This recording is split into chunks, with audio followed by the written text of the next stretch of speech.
আচ্ছা, বিয়ের পরে বিয়ের পরে কি কি করবে কত?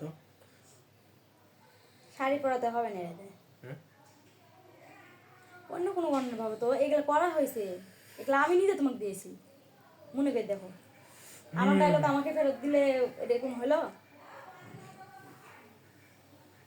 আমার তো মাথা বেড়ে গেছে শালা, কি দেখি হচ্ছে কি হচ্ছে না।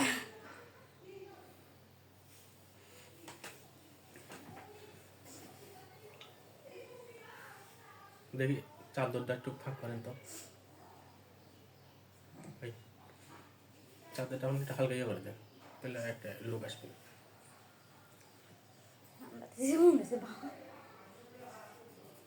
এই যাই হোক, তুমি কিছু পরো, বুকে কিন্তু ঠান্ডা লাগবে। এটা ভালো ইয়ে আসছে। হ্যাঁ, এইভাবে থেকে করো।